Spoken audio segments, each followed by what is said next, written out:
All right, so considering that it's 5 past, we will start now, and we are happy to welcome you and to present you the work that we did here at Carbon4 Finance on the food and beverage sector.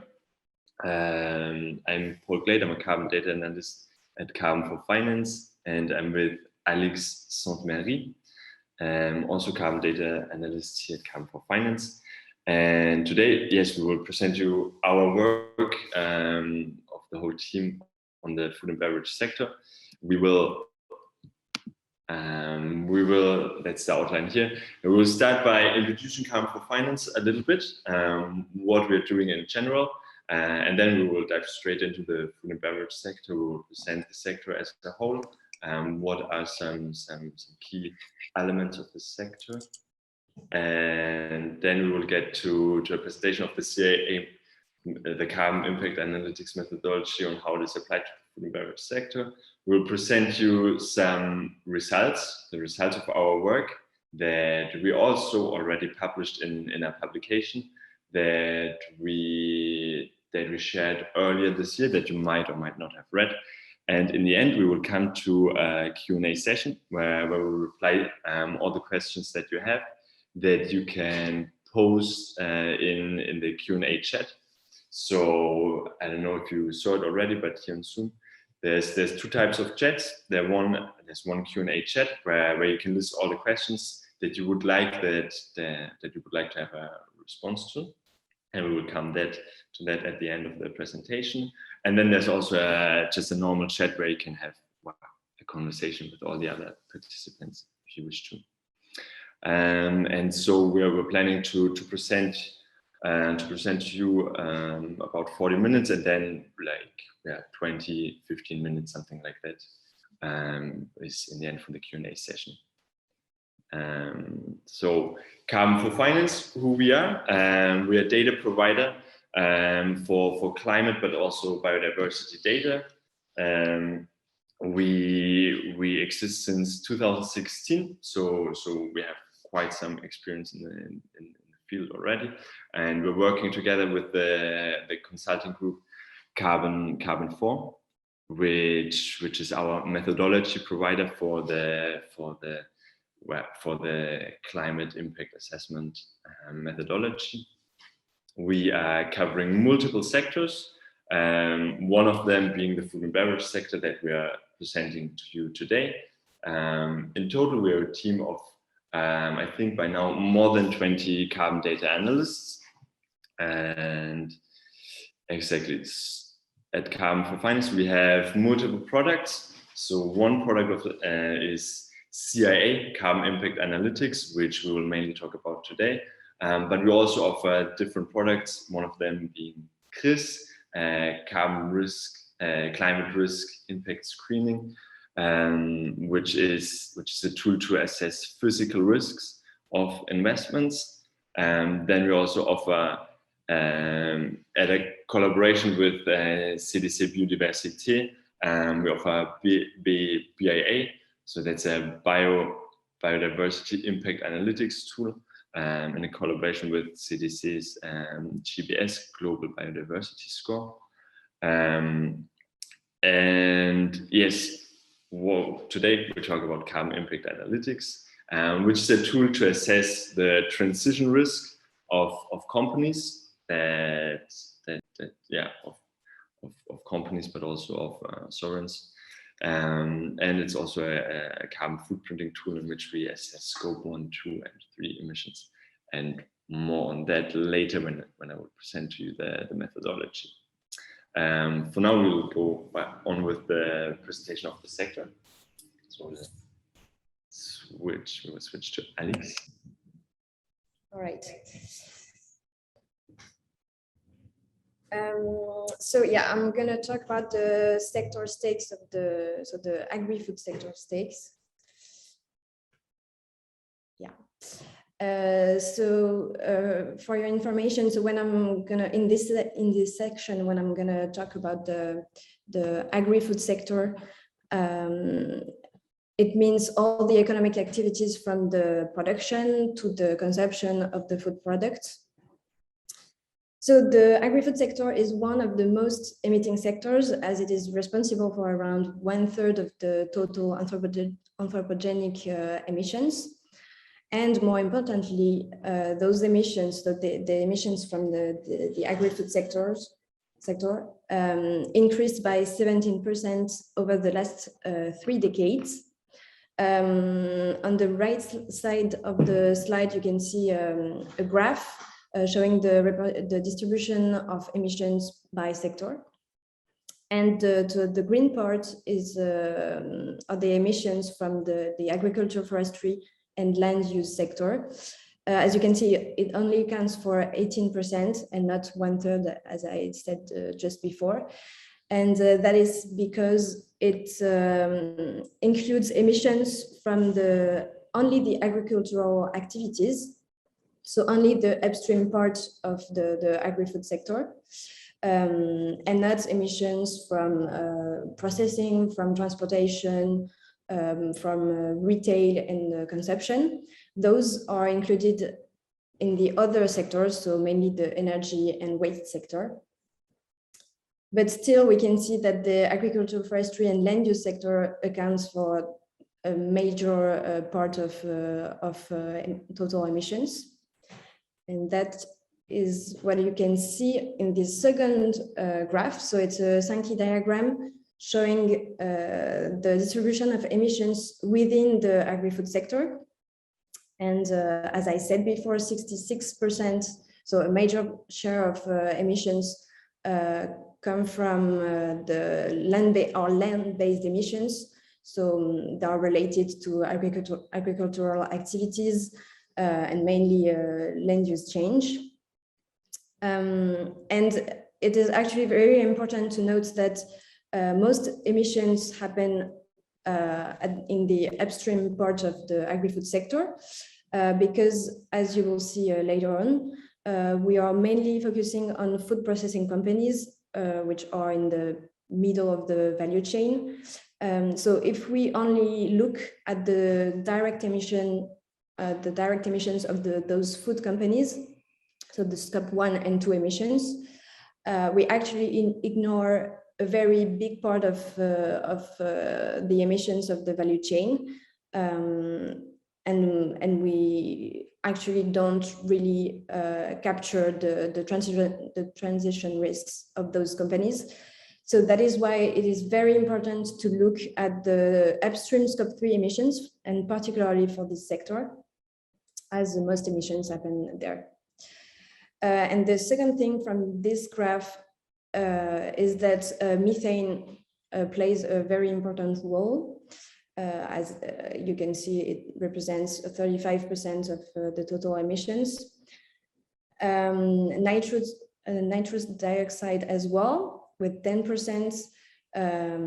Also because, well, the global warming potential of methane is about 28 times that of CO2, and for nitrous oxide, it's around 265 times that of CO2. So of course, it's really important to take into account all those greenhouse gases.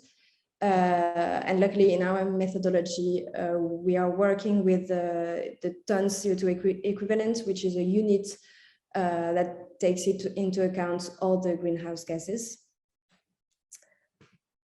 So now that we've talked about the impacts of the agri-food sector on the climate, we're also going to talk about the reverse reactions, so the impact of climate change, mainly on the agri-food sector, because the agri-food sector is particularly vulnerable to climate hazards and climate change and global warming in general. So I'm going to show you 3 different examples that illustrates how the agri-food sector, and in particularly the agricultural sector, is a victim of climate change and global warming. So we have 3 different examples. The first one, in Canada, for example, there was a record-breaking heat in summer 2018 that was followed by heavy rains during the fall that led to a loss of 6,500 hectares that is to say 5% of the total potato crop. And during the same summer in Europe, there was also a severe drought in Germany and Benelux that led to a 35% increase in barley prices and a 29% increase in wheat prices. And the third example is so in the United States during the summer 2011, and particularly in the state of Iowa, they counted more than 4,000 dead bovines that were caused only by climate hazards. So you can see that while climate hazards and global warming really have an impact on the agricultural sector and in the agri-food sector as a whole, because it impacts, it also impacts the prices. And that is why the agri-food sector is a perfect example of double materiality.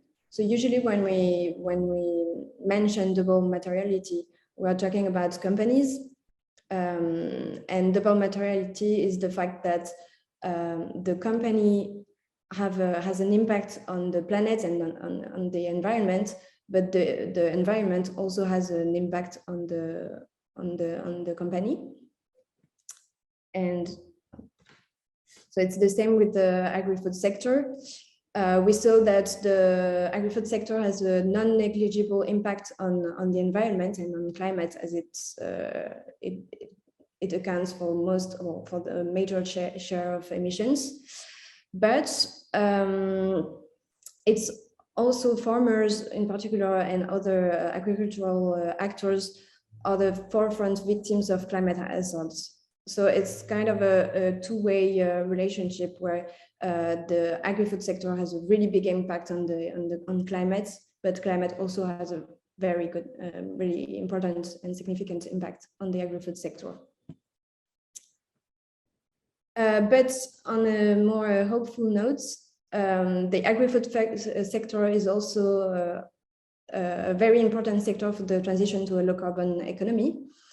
Because it has a twofold potential. So as the other sector, the main axis to transition to a low carbon future is to reduce GHG emissions, so greenhouse gases emissions. But the agri-food sector also has another asset. It's the development of carbon sinks as fields, so agricultural fields can store carbon under certain conditions. So the next slide show it's focused on France. That's why the graph is in French.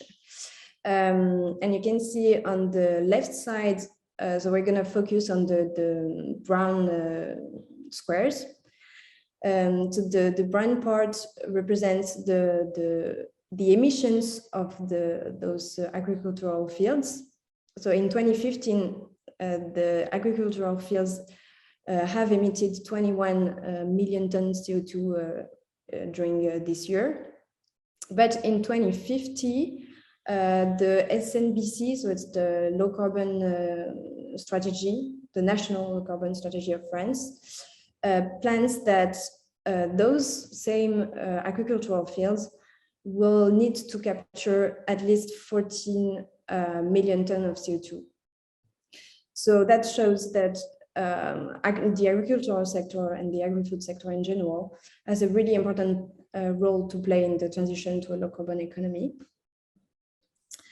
And now I'm going to focus a little bit more on the CIA on the CIA in general, because our CIA tool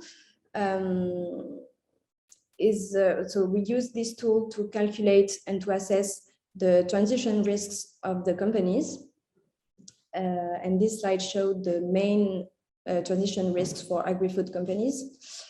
So I'm going to give you a few examples. So for example, for the category policy category, so it's called the regulatory risks.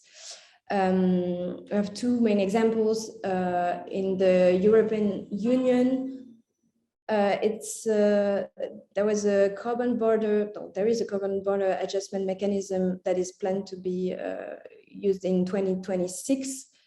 And in the United States, the Democrats also proposed a carbon border tax. So those tax can have an impact on the fertilizer prices, which in turn can have an impact on the food prices. Regarding market risks, it's also two main risks. The first one is the change in consumer behavior, because more and more people are eating less meat. And the second risk is the land use competition with urban areas. So the competition between agricultural fields and the artificialization of the soil. In the technology category, the risks revolve mainly around the plant-based alternatives, so meat alternatives made of plants. And as an example, Nestle, so the Swiss company Nestle, sold part of its ERTA business. So it sold the meat and dough business, but it kept the vegetarian business of ERTA. And it has been growing this business ever since. Because majority of actors, there is a strong competition between actors on this market, on the plant-based alternatives market. And finally, the reputational risks, and I think one of the most visible risks. And I think an example that you all know is Ferrero. So it's linked to the use of products, so either meat or products that can lead to deforestation, such as soy or palm oil, in the case of Ferrero. This graph illustrates one of these risks, so the mass market risk. You can see here the meat consumption per person per country. So in China, the meat consumption has increased, but is relatively stable between 2010 and 2017. In the United States, the consumption is also relatively stable, but in France and in the Netherlands, the consumption decreased. So that shows that more and more people are eating less meat. And you cannot actually see the figures for 2020, but because of the pandemic, the meat consumption also has decreased a lot. So that's it for the transition risks. And so if we go back to the CIA campaign that Carbon4 Finance carried out last year, so we have analyzed 95 companies that were classified in 4 CIA subsectors. And you can see the 4 subsectors, so the agriculture sector, the food sector, the beverages sector, and the trading sector. But the publication, and so this webinar as well, will be focusing on mainly on the food sector and the beverages sector, as most of the companies were part of those 2 sectors or 2 subsectors. And so those 95 companies amount to 1,000 or almost 2,000 billion euros in market capitalization. That is to say 50% of the world market capitalization in this sector, so in the agri-food sector. And on the graph on the right side of the slide, you can see the main companies that were analyzed with the biggest market capitalization. So Nestle, for example, Coca-Cola, Pepsi, etc. And I'm gonna let Paul explain the CIA methodology and the results of this CIA campaign. Yes, so I'll take over from here on to the next section. So how the CIA methodology, the carbon impact analytics methodology, is applied to the food and beverage sector. First of all, in general, CIA is based upon 4 key methodological pillars. CIA is based on a bottom-up approach, which means that we look at reporting from the companies, and we scan those reports in detail to collect information on physical data, for example, to collect information regarding a company's ambition, targets, everything that we need to conduct our analysis. Furthermore, it is a holistic approach where we look at the whole value chain of a company. So what Alex already mentioned is that when we look at the food and beverage sector, especially at those companies that are only involved in the processing and production of final products, the key impact is actually are the upstream scope 3 emissions. So this is something that we cover with our CIA methodology. We look at the most important, most significant types of emissions, and we do include them in our assessment. So we go beyond only direct emissions and take into account indirect emissions as well. Furthermore, we don't only do carbon footprinting. So we don't only look at induced emissions, but we also look at emission savings. And those emission savings, they can be an indicator of how a company contributes to a low carbon transition and how it is involved into this transition from the current economy to a low carbon economy. And furthermore, we conduct a forward-looking analysis to kind of assess where a company is headed in the future. And there we look, for example, at the strategy, the climate-related strategy of a company, but also at published targets of the company to reduce either direct or indirect emissions. And I will come back to the forward-looking analysis later, which kind of sub-criteria we include as well. But first, we will have a look at how induced emissions are calculated for the food and beverage sector. So again, we look at, yes, direct emissions, scope 1 and 2, but also indirect emissions, scope 3. For the food and beverage sector, this includes mainly purchased goods for agricultural material, so food products, as well as packaging. Then we look at transport and the use of sold products, as well as the end-of-life treatment of food waste. Now, in general, we have 2 approaches to calculate emissions for the sector, which kind of depends on the level of detail of the company's reporting.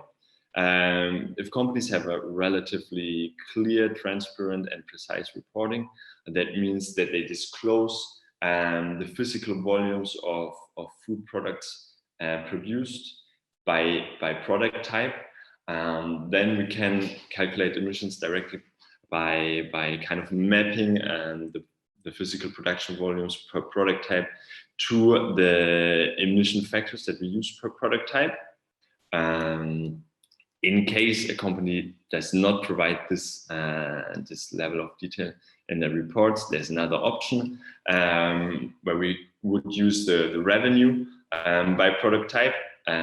This obviously might be less precise, so it's the less favorite approach. And because it basically adds one additional step where we need to kind of assess or estimate the physical production volumes by product type using monetary ratios. So where we estimate the revenue per ton based on a certain product. And once we have done that, we can then apply the same emission factors as for what we call the advanced approach. Second key part of the CIA methodology, as I mentioned earlier, are the emission savings. For the food and beverage sector, so in general, emission savings in CAA they consist of avoided emissions and reduced emissions. Avoided emissions, on the one hand, kind of compare the company's performance to a reference scenario that is specific for its sector. So it's kind of the comparison of a company's performance with its peers.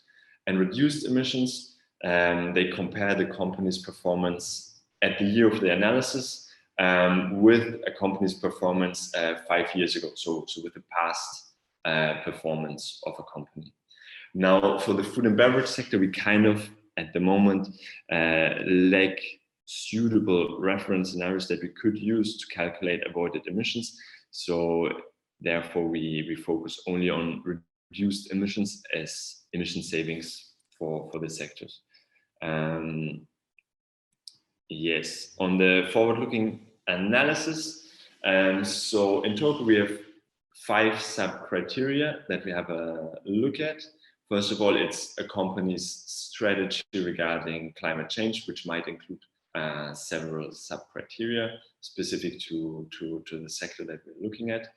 Then we look at low carbon investments, so capital expenditure, as well as R&D expenditure in low carbon projects.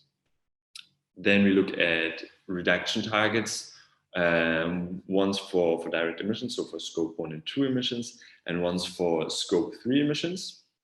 And finally, we have a look at the governance structure of a company. So, for example, whether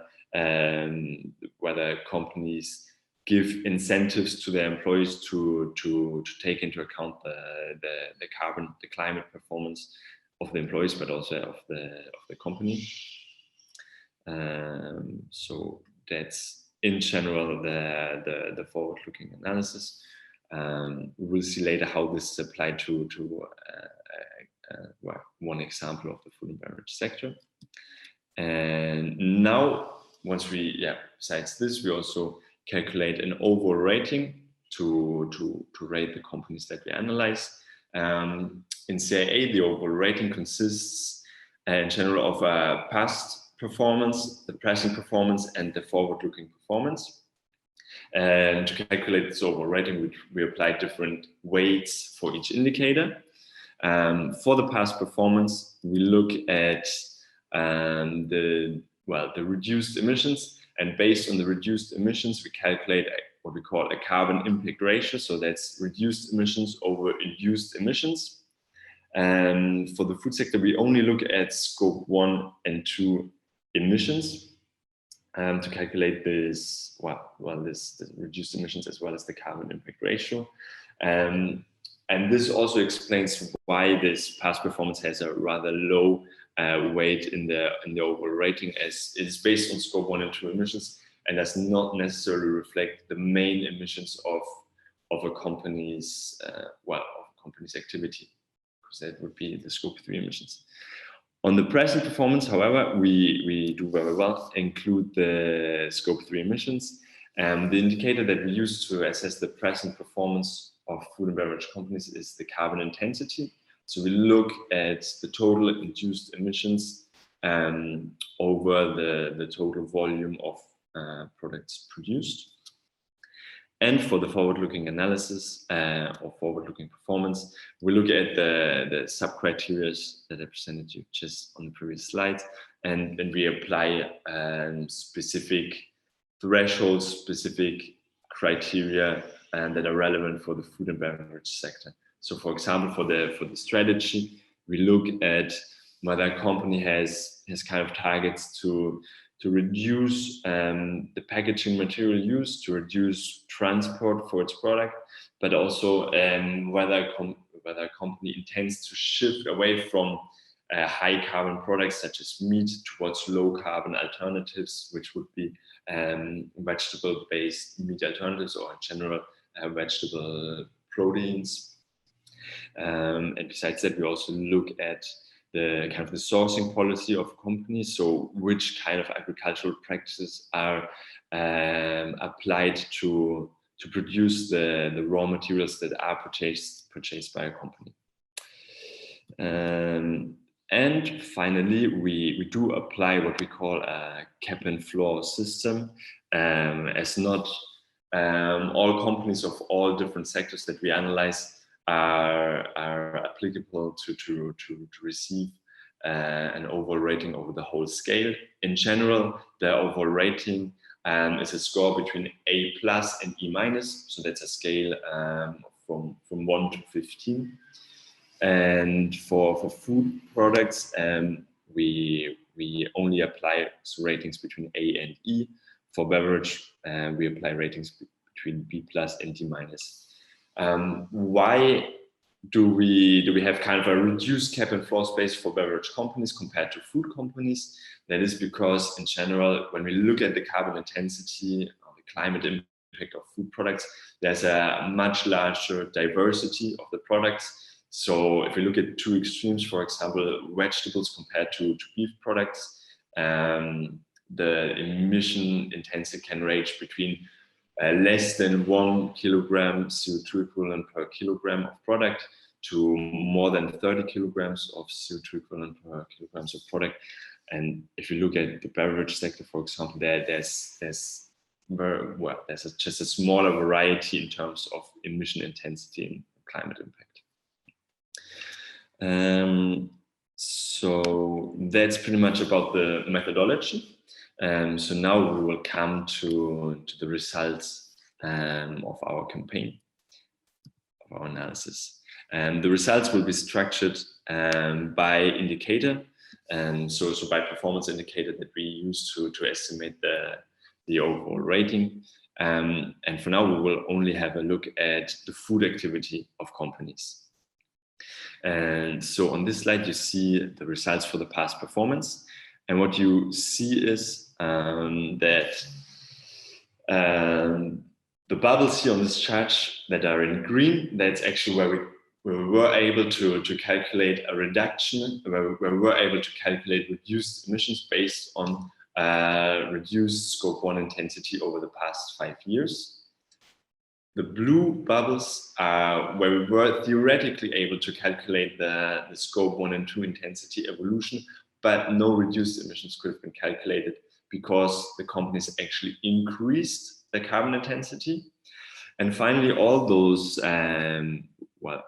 red or orange bubbles, they indicate companies where we were not able to calculate the intensity evolution of Scope 1 and 2 emissions.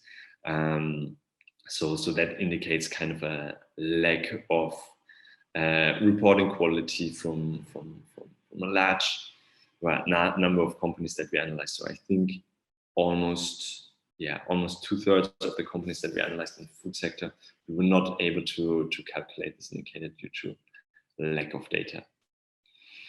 And in general, well, if a company receives a higher carbon impact ratio of reduced emissions calculated for a company, the better the past performance. On the next slide, you will see the distribution of the carbon intensity of the product mix of the analyzed companies, which indicate the current performance. And you can see that there's a large variety of companies, from companies that only produce vegetables or fruits to companies that focus significantly on meat products. So therefore, there's a wide range of carbon intensities. If we want to have a zoom at the kind of the best performing company that we analyzed, Bonduelle, and the two worst companies that we analyzed, Tyson Foods and Hormel Foods. And we look at the distribution of products produced by these companies in terms of volume, then it's easier to understand why those companies, on one hand, on the left side of this graph, have a very low carbon intensity. On the right hand side, they have a very high carbon intensity. And so Bonduelle, a company that exclusively is focused on the production of different fruit, vegetables, or pulses products, and on the very much contrast to that, we have companies like Tyson and Hormel Foods that focus on meat products. Here you can see the ranking of the forward-looking performance. On the left, you see companies that take into account climate aspects into their strategy and that have set targets, mainly ambitious targets to reduce scope 1 and 2 as well as scope 3 emissions. On the right, you see companies that do not really take into account the issue of climate change. And now we will have a look at how the forward-looking rating is calculated for Pepsi, the company with the best performance in the sector. Already, we're still looking at food companies, and this might not be very intuitive, but Pepsi actually has a significant activity in terms of revenue where they produce food products. So it's not only a company that produces beverages. Regarding the strategy, Pepsi does take into account and does set targets for reducing the packaging material use and increase the recycled material content in their packaging. Additionally, they have some unquantified targets to kind of promote sustainable agriculture, to shift their sourcing towards sort of regenerative practices, regenerative agricultural practices, and as well they have unquantified targets to reduce emissions from the transport of their products. Regarding investments, we were able to calculate the share of low carbon investments for Pepsi, and they mentioned products. They mentioned, for example, investments in to adapt their procurement practices to which is kind of aligned with their strategy to shift towards kind of less carbon intense agricultural practices. They mention investments in increasing the circularity of their packaging, but also increasing the recycled content used in their packaging. And then they also mention investments that are relevant for their own direct emissions, for scope 1 and 2 emissions, to increase process efficiency as well as produce renewable energies on site. Regarding the scope 2 reduction targets, Pepsi has set reduction targets that are SBTi classified as 1.5 degrees. For the scope 3 reduction target, again, this has been SBTi classified, and it is kind of in line with a beyond 2 degree scenario, based on the reduction of 40% from 2015 to 2030 for scope 3 emissions. And so for both reduction targets, Pepsi does receive the top rating.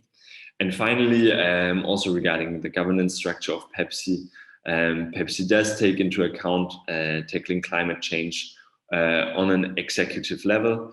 Pepsi does provide training to the employees to take into account climate change related issues, and Pepsi does give long-term incentives to its management to take into account the carbon performance of the company.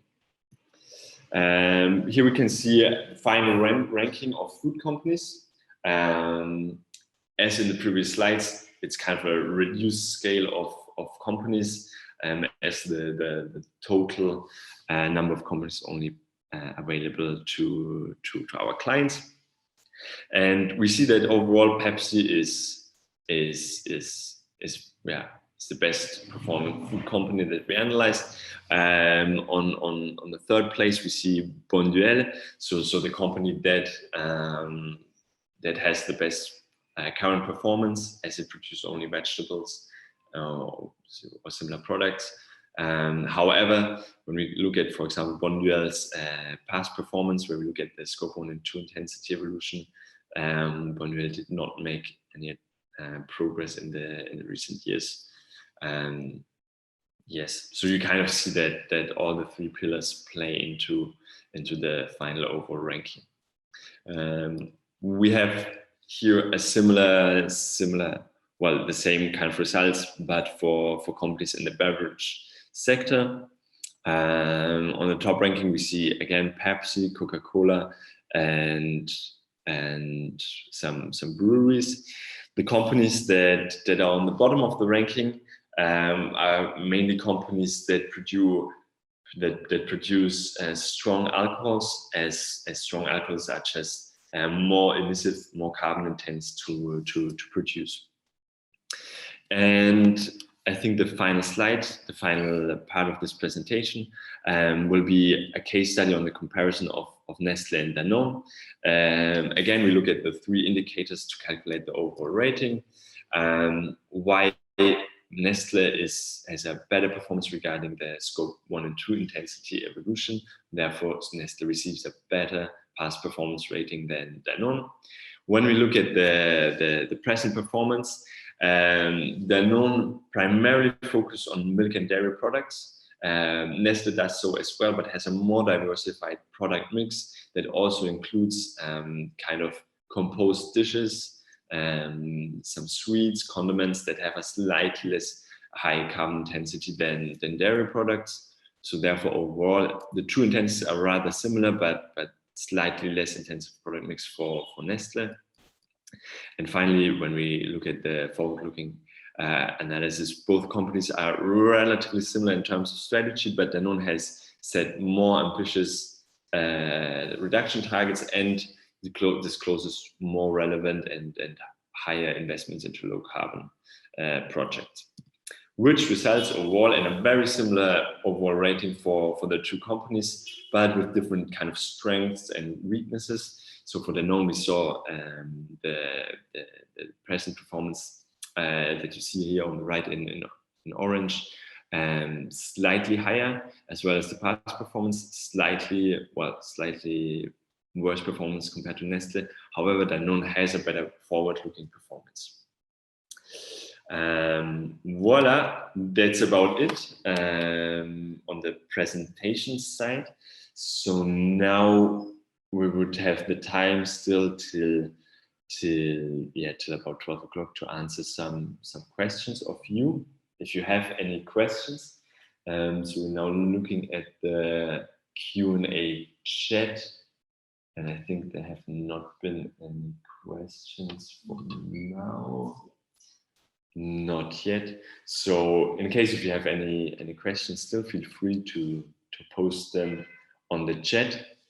And if you don't have any questions, we hope that was clear. This presentation, we hope that kind of helped you regarding the understanding of the sector and the performance of the companies that are involved in the sector. And in case you have any questions that come to your mind just after this webinar, you can always contact us via mail. French okay for questions? Yes, you can also ask your questions in French.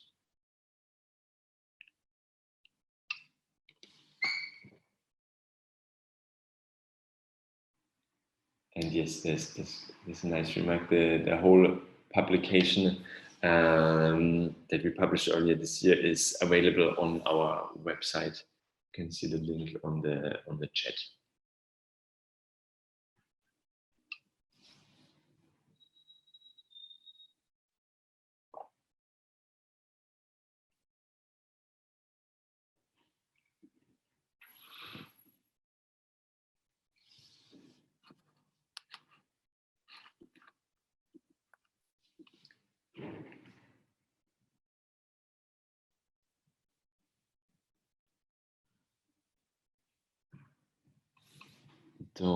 So there's one question in French.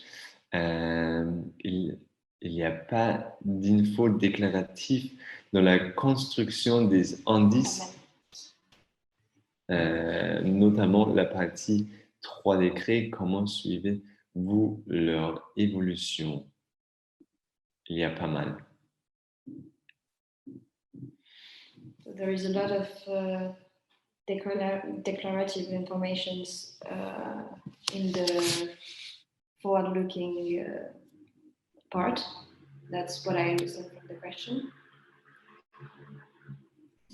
And how we monitor their evolution by looking at the annual reports, because most companies, not all companies, but most companies report their strategy and their different climate targets in their annual report or in their sustainability report.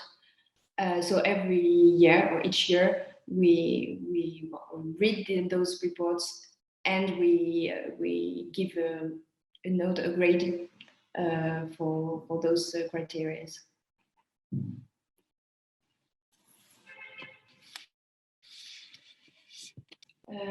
There's another question: are transportation taken into account in the analysis? Because, for example, Coca and Pepsi send a lot of products in the whole world, which is not the best.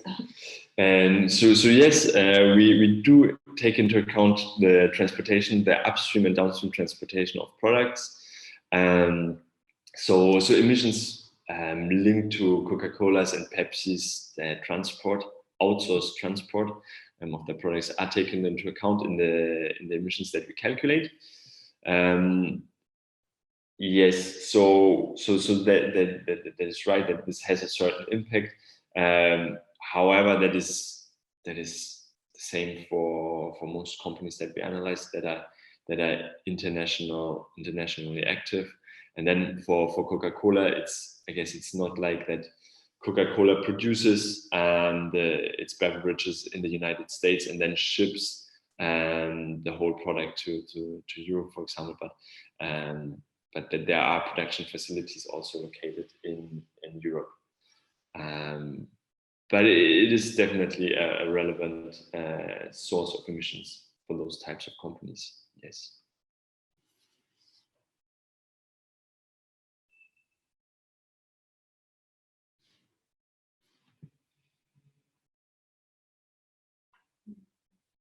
All right, so I think for now we don't have any further questions. There's one regarding local cola producers like Beverages, which I guess is a French. Yeah, it's a small brand from Britain. So we do focus on listed companies in our assessment. I don't think that the rest is listed in relevant indices that we do cover in our analysis. But so yeah, we don't currently analyze this company, but in theory, I guess that would be possible. Yeah. And back to the last question.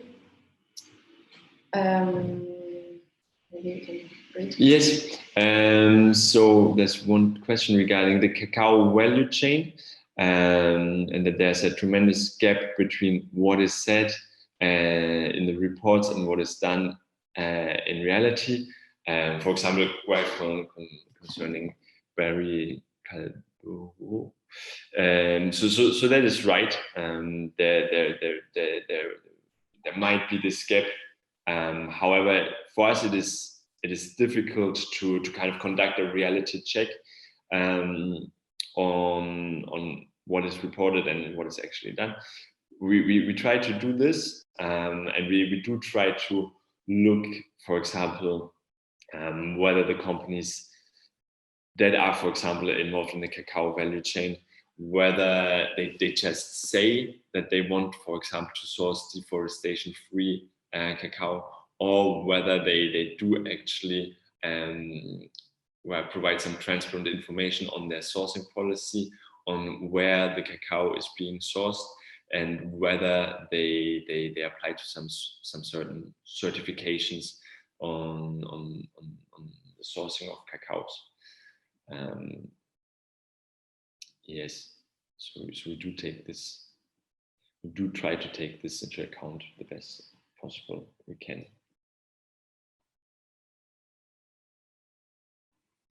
I need to leave. All right.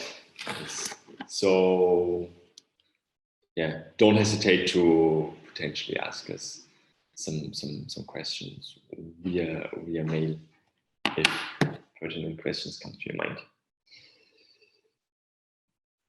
And if not, I think we initially planned 5 more minutes for this Q&A session, but maybe we can wait 1 more minute or 2, but if not, if there's no more questions, I guess we could wrap it up there.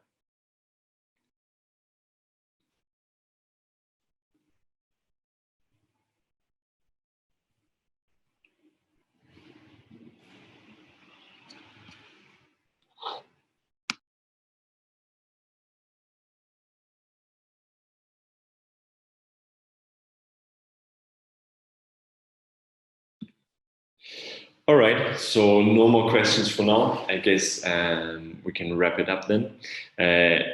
Thanks to all of you for having participated, and yeah, thanks for your attention. Have a good day.